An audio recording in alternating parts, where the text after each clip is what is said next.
Hey everyone!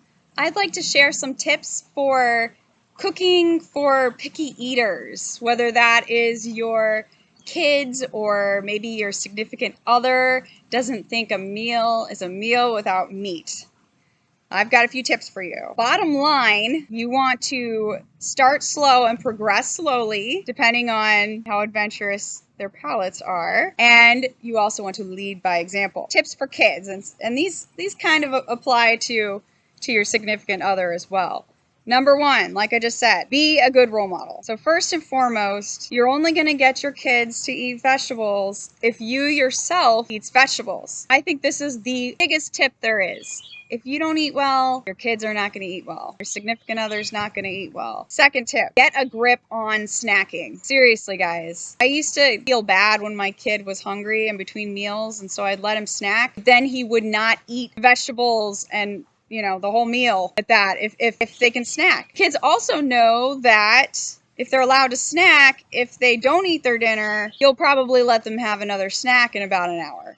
Stop doing that. Only allow snacks at certain times. Make sure they're not close to meal times. And I'd also suggest having them eat fresh fruit as a snack versus, goldfish or some of the other snacks that are out there that are highly addictive, not very satiating and not very nutritious. Tip number 3, for each meal, make sure you're setting clear expectations. So for example, if I know I'm making an adventurous meal, it includes a lot of vegetables that I know my son, for example, doesn't like. I know he hates zucchini, for example. Each kid's got their own thing. But if it's a really adventurous meal, I'm going to be a little more lenient.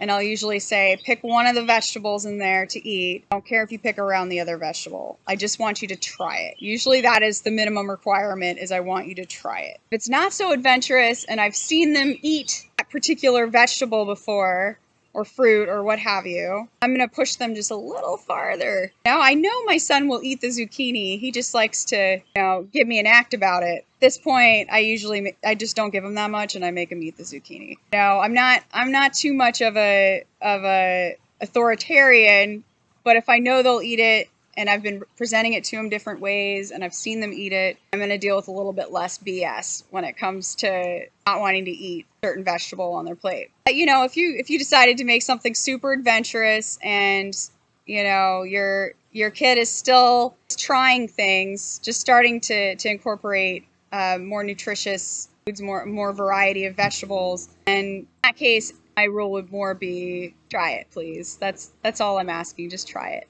Next tip I have, this one is a great tip. This is also a good tip for your significant other, is to offer choices or present it in different ways. So, for example, one of the meals I love to make are Buddha bowls. And bowls, you have a base of either rice or salad. You've got some proteins out. You might have different types of beans or tofu and or chicken, for example. And then you have several different vegetables and maybe a fruit or two. You don't need to make a whole smorgasbord, but if you give kids a few options, it makes them feel like they have a little bit more control and power, even though, that power and control and decision is siloed in. You've got boundaries around it by saying choose one or two vegetables. So they get to have that power of choice, but they're still getting vegetables for dinner. You can do that with tacos as well. There's a lot of different types of foods you can do that with. Also, you can try presenting foods in a different way. So maybe your kid didn't like eggplant the first way you made it, but maybe he would like it made a different way, like fried or steamed or grilled.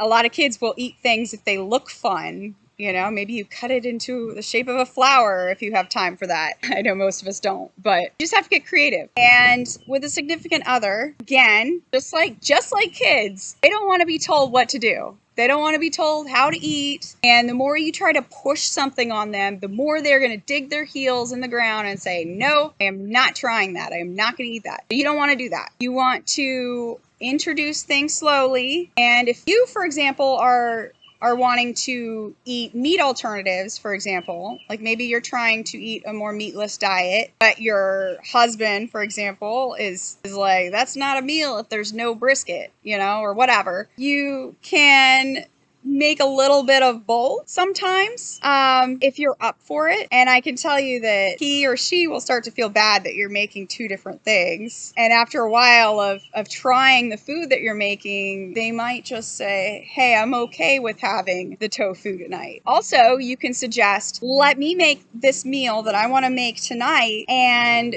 we can do the burgers on Wednesday, but I'm also going to make a vegetable with the burgers. You know, you're offering a little bit of compromise while progressively moving in the direction of incorporating more healthy plant foods. All right. So bottom line, you want to lead by example and you want to progress slowly and you want to avoid pushing your agenda too hard. Those are the tips I have for cooking for picky eaters. Let me know in the comments if you have any other challenges with picky eaters or you've tried these things and it doesn't work. I'd love to help you out and I'd love to help others, because if you have that question, somebody else is bound to have that question. All right, guys, have a great day.